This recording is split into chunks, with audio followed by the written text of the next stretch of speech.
The Mediterranean sun blazed down over the shimmering water, its reflection casting a golden glow across the pristine surface. A slight breeze whispered through the air, carrying the salty scent of the sea. The luxury yacht floated gracefully in the harbor, a true symbol of wealth and extravagance. Its polished white exterior gleamed as if it were crafted from the very light of the sun. The yacht, worth $1 billion, was a floating palace, a manifestation of success that only the elite could ever dream of possessing. On board, the atmosphere was filled with laughter, clinking glasses, and the soft hum of music. The wealthy guests, business, tycoons, international celebrities, and those who lived their lives in the rarefied air of luxury, mingled effortlessly. It was the kind of party that only existed in glossy magazines, where money was no object and everyone seemed to belong. To the same exclusive world, it was a world of private jets, gold-plated accessories, and the kind of lifestyle that could make you forget what the real world even looked like. Amidst all of this, one woman stood out. Sarah, a woman whose appearance didn't quite match the luxurious surroundings.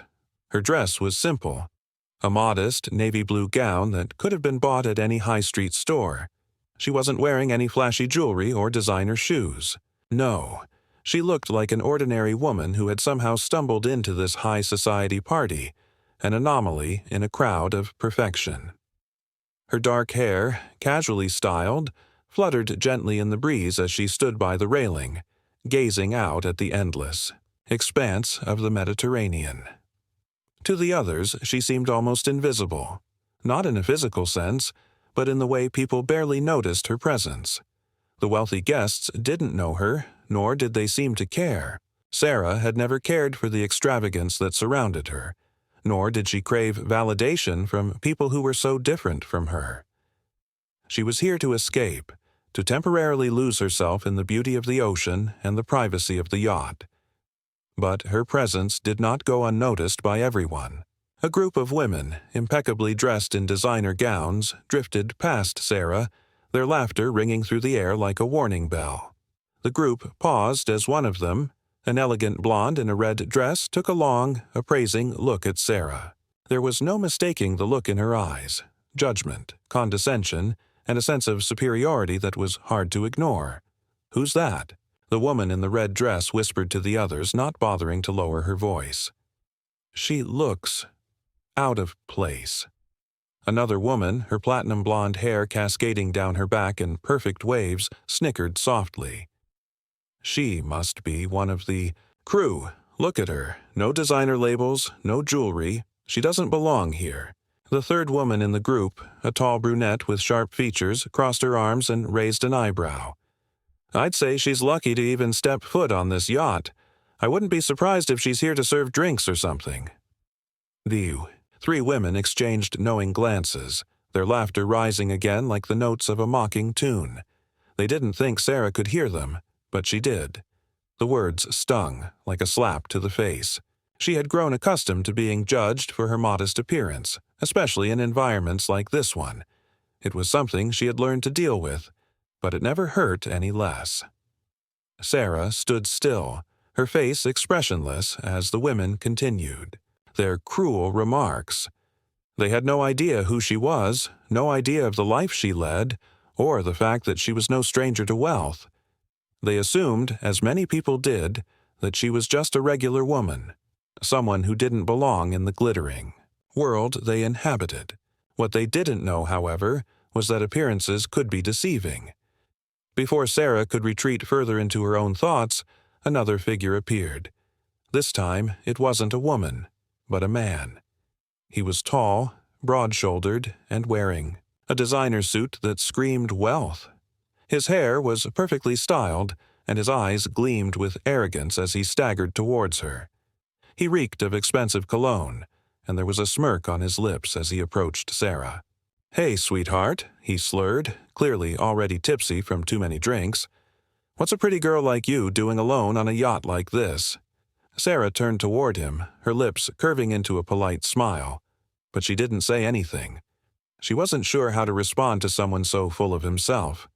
The man, however, didn't seem to notice her silence.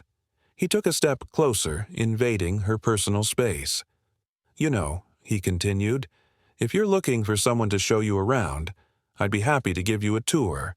I mean, this is a yacht, for people who know what they're doing, not, well, whatever you're here for." Sarah clenched her jaw but didn't respond. It wasn't worth engaging with someone who was clearly intoxicated and just trying to provoke her. She could feel the heat of embarrassment rising on her face, but she refused to let it show. The man laughed, loud and obnoxious. "You're not one of the crew, are you? You don't even have the proper outfit. I don't know, maybe you're here to clean up after us, huh?" He looked around, hoping for validation from the others, and when he didn't get it, he seemed to grow more brazen. "Yeah, that's probably it," he continued, now almost shouting. "Someone had to serve the drinks and pick up the mess. You sure you're in the right place?" The laughter of a few nearby guests rang out, confirming the man's assumptions. The women who had earlier mocked Sarah exchanged amused glances. To them, the situation was just another reason to laugh at someone they deemed beneath them. But Sarah remained still, her eyes locked forward. She wasn't going to let them see that they had gotten to her. At that moment, Sarah made a decision. She wasn't going to engage in their game. She wasn't going to give them the satisfaction of seeing her flustered. Instead, she turned away from the man, her steps slow but deliberate as she walked to the edge of the deck. She needed some space to breathe. The waves of the Mediterranean, calm and rhythmic, crashed against the side of the yacht. It was peaceful, here, far from the cruelty of the world she had just encountered, but as Sarah stood there, her mind racing with frustration and quiet indignation, something shifted. A man in a crisp white uniform, tall, composed, and with the look of someone who commanded respect, approached her. The captain. He had been watching the situation unfold, and now he stood before her, his expression unreadable. "Ma'am," he said, his voice calm and authoritative, "if you would follow me, please." Sarah blinked, taken aback by the sudden intervention. "Why? What's going on?" The captain's eyes flickered toward the man who had mocked her. "You don't belong here," he said simply. "That man, he does not belong here. Neither do most of the people who are making assumptions about you. I'm here to ensure that the people who truly own this yacht are respected, and you, ma'am, are one of them. Have you ever been underestimated based on your appearance or background? How did it feel when you proved them wrong?" Sarah followed the captain across the deck, her mind still reeling from the earlier interactions. What had just happened? The idea that she belonged on this yacht, with all the wealth, and the opulence around her seemed absurd. Yet, as she walked beside the captain, there was something reassuring in the way he carried himself, something about his confidence that suggested he wasn't lying. The captain led her down into the lower levels of the yacht, past rows of glistening, spotless white walls adorned with rich artwork. Everything about the yacht screamed excess. Golden chandeliers, plush velvet couches, and floors so polished they reflected her own shocked expression.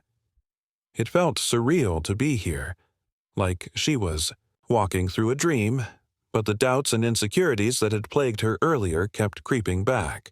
"Where are we going?" she asked, still trying to process the situation. The captain didn't respond immediately, but his steps remained steady and purposeful.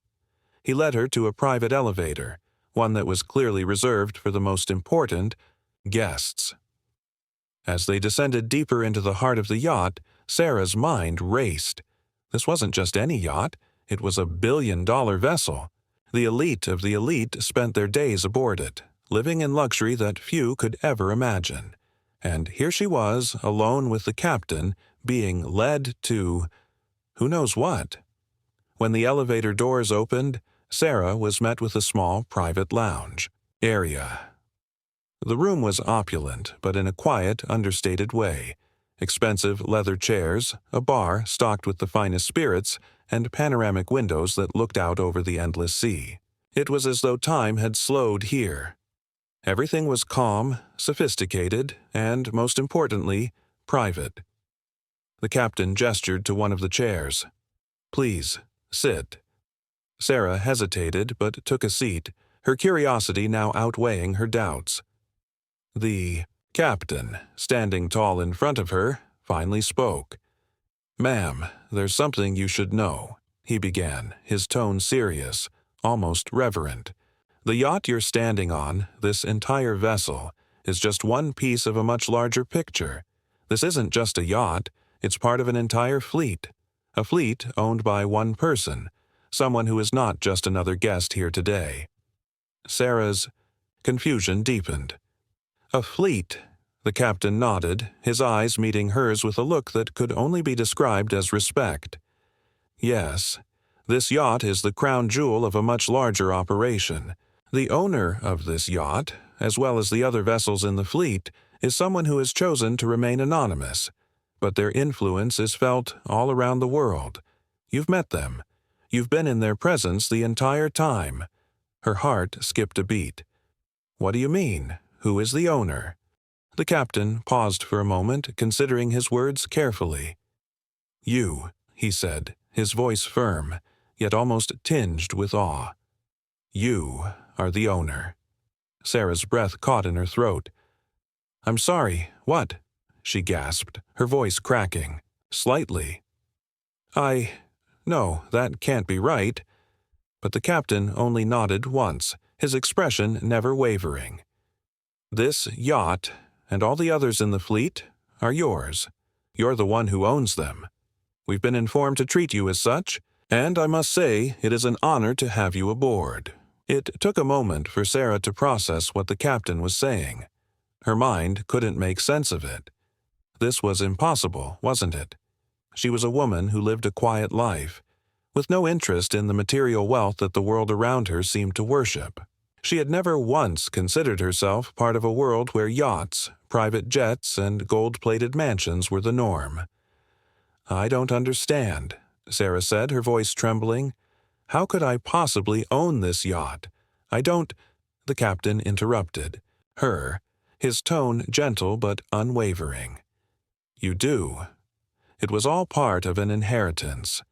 A business venture that you've been a part of for many years, though you may not have realized it."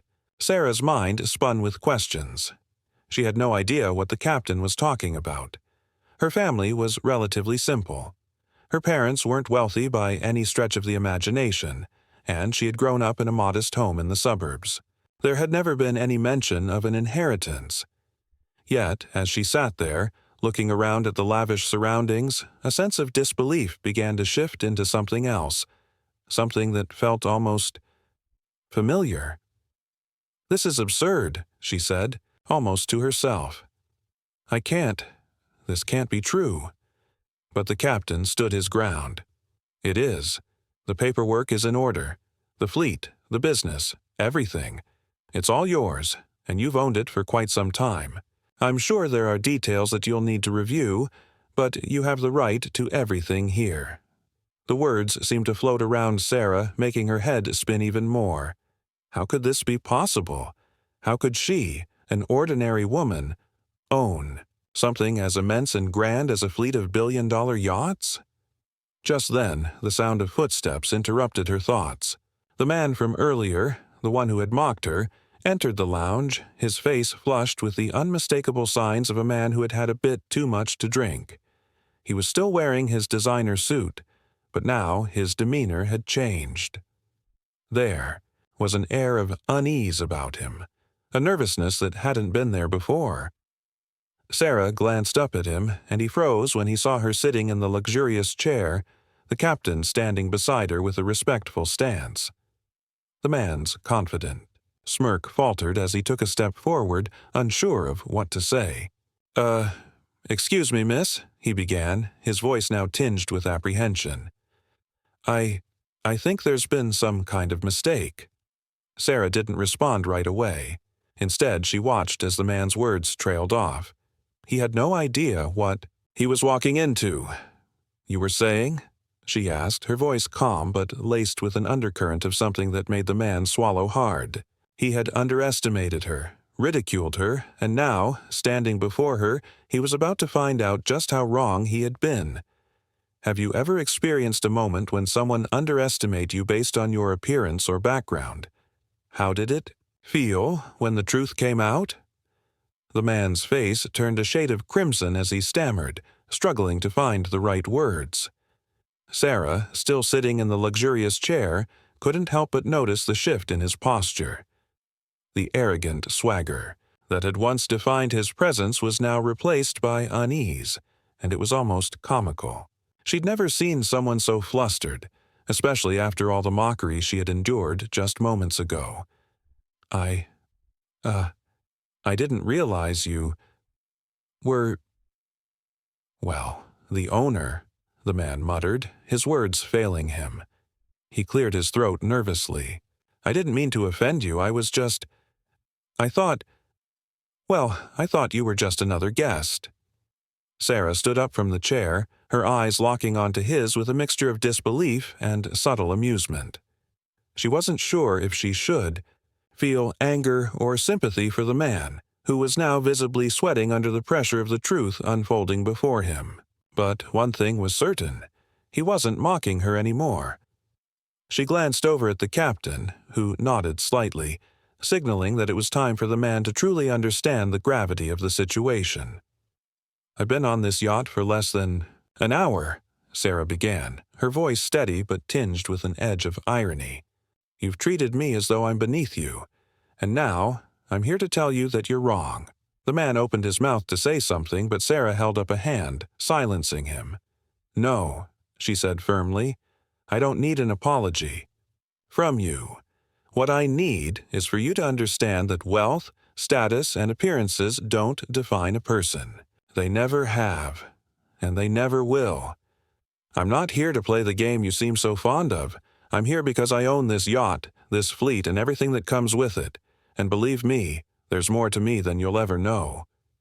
The words seemed to hit the man harder than any physical blow could. His face drained of color, and he staggered back a few steps, clearly not knowing how to react. He had been so sure of his place in the world, so certain that wealth and power were the true measures of success. But now, in the presence of a woman, who had been dismissed as just another guest, he was realizing how much he had misunderstood. Sarah could see the wheels turning in his mind, his thoughts racing as he processed the revelation. He wasn't the only one who had underestimated her. People like him did it all the time. But what he didn't know, and what she was starting to understand, was that appearances meant nothing. The things that truly mattered were invisible to most people. The lessons she had learned, the struggles she had faced, and the strength she had gained were what made her who she was. None of it had anything to do with the money, the yachts, or the designer clothes. Do you want to know what's truly amazing? Sarah asked, her voice now calm but piercing. It's not the yachts or the wealth. It's the fact that I've managed to build an empire in a world that never believed I could. I've done things, fought battles, and created something that's mine. And you, well, you just happened to be in the wrong place at the wrong time. You thought I was just some woman, but now you know better. The man looked around the room, his eyes darting back and forth, clearly uncomfortable with the weight of the situation. He wasn't used to being the one who was caught off guard. In his world, people like him always had the upper hand, always called the shots. But here, in this moment, it was Sarah who held the power. As the seconds ticked by, the realization seemed to settle in. He had no choice but to swallow his pride and accept that he had been wrong. There was no other option. He couldn't change the truth. He couldn't erase the fact that he had mocked a woman who, in reality, was far more powerful than he could ever imagine. I'm sorry, he muttered barely above a whisper. I didn't know. I didn't mean any disrespect. Sarah studied him for a moment, wondering if he was truly sorry or if he was just trying to save face. She didn't care either way. What mattered was that she had earned her place here. She had fought for every step she had taken, and no one, least of all this man, could take that away from her. "Apology accepted," she said coolly, but the words held no warmth. "But next time, think before you judge someone based on what they look like or where you think they belong." The man nodded, his face still pale, and without saying another word, he turned and walked quickly out of the lounge. The captain watched him go, then turned back to Sarah with a knowing smile. "You handled that very well, ma'am," he said, his tone full of respect. Sarah simply nodded, her gaze fixed on the sea outside the window. She had always known that she was more than the world saw on the surface, but this moment had driven the point home in a way she hadn't expected. It wasn't just about wealth or status, it was about the unseen strength that comes from within. The kind of strength that can't be bought or sold. It was the kind of strength that would always set her apart from the crowd.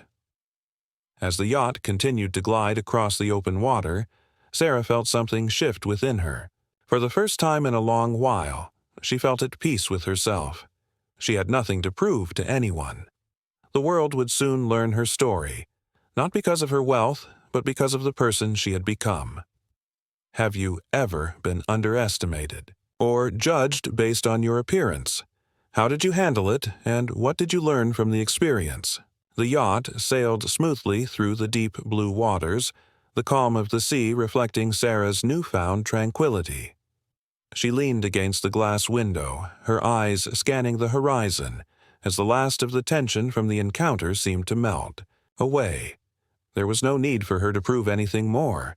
She had already made her point, not through anger, not through harsh words, but through the quiet strength of her presence. As the sun began to dip lower in the sky, casting a golden glow across the water, Sarah couldn't help but think about how far she had come. The memories of her humble beginnings, the struggles she had faced, and the battles she had fought to get here seemed like distant echoes. It hadn't been easy, far from it, but every step had been worth it. This moment, standing alone on a billion-dollar yacht, was the culmination of years of hard work, sacrifice, and an unwavering belief in herself. But it wasn't the wealth that made her proud. It was the journey, the ability to rise above the judgments, the insults, and the limitations others tried to place on her. This was her true power, not the yachts, the fleet, or the status, but the strength to keep moving forward no matter what. Just as Sarah turned away from the window, her phone buzzed in her pocket. She fished it out, glancing at the screen. It was a message from her assistant, Emma, who had been handling the logistics of Sarah's fleet for the past few years. Emma: "I've just received confirmation that the latest acquisition was successful. The new fleet edition will be arriving next week. We've also secured the new contract for the private jet service. You'll be the first to receive the details tomorrow morning." Sarah smiled at the message, her heart swelling with pride. This was the kind of power that mattered. Not the yacht, not the image, but the ability to create, to grow, and to own something that was truly hers. She had built this empire from the ground up, and every new acquisition was just another reminder of the fact that no one could take this from her. A knock on the door pulled her from her thoughts. She opened it to find the captain standing outside, his expression more serious than before. "Ma'am," he said, bowing slightly, "I hope you don't mind, but there's someone on board who wishes to speak with you. They've been trying to reach you since you arrived." Sarah raised an eyebrow, intrigued. "Who?" The captain hesitated for a moment before replying. "It's Mr. Colton, the investor from the tech firm. He was on the yacht earlier, and I believe he wants to discuss some business matters with you." Sarah's interest piqued. She had heard of Colton before, a sharp, calculating businessman with a reputation for knowing how to make profitable investments. She'd met him a few times in the past, but their interactions had been brief. He had always seemed impressed by her, but she wasn't sure how much he truly understood about what she had built. "I'll speak with him," Sarah said, stepping past the captain and making her way down the hallway to the deck where Colton was waiting. As she walked, she couldn't help but feel a sense of curiosity. What did he want with her now? Was it business, or something else entirely? When she reached the deck, Colton was standing by the railing, gazing out at the sea. He turned as he heard her approach, his usual confident smirk spreading across his face. "Ah, Sarah," he said, his tone warm but measured. "I was hoping we'd have a moment to talk." Sarah crossed her arms, leaning against the railing beside him. "What's on your mind, Colton?" He chuckled, clearly amused by her directness. "I've been following your progress closely. I must admit, I'm impressed. The fleet, the private jets, the empire you've built, it's all very impressive. But I wonder, how long do you think you can maintain it all? You're playing a dangerous game. I'm sure you know that." Sarah didn't flinch. "I've been playing dangerous games my entire life. I'm still here, aren't I?" Colton smiled, but there was a hint of something darker behind his eyes. "You've done well for yourself, Sarah, but you're not invincible. There are forces at play here, bigger than you, bigger than me, and sooner or later they'll come for you." The words hung in the air like a storm cloud, but Sarah wasn't afraid. She had faced adversity before, and each time she had come out on top. "You think I don't know that?" she replied, her voice steady. "But I've built my empire on my own terms. No one's going to take it from me. Not now, not ever." For a moment, there was silence between them. Colton looked at her, his expression unreadable, before he spoke. Again. "Good," he said, his voice surprisingly serious. "I admire your resolve. Just don't forget, there's always someone who's watching. Someone who wants to tear it all down." Sarah turned to face him fully, her eyes narrowing with intensity. "Let them try." If you've ever faced doubts or challenges in your journey, how did you overcome them? We'd love to hear your story. Drop a comment below and let us know how you turned obstacles into opportunities. If you enjoyed this story, don't forget to hit that subscribe button so you never miss a powerful story like this. Share this video with your friends and family to inspire them, and let's build a community of strength and resilience together. Your support means the world to us. Thanks for watching, and keep rising above no matter what.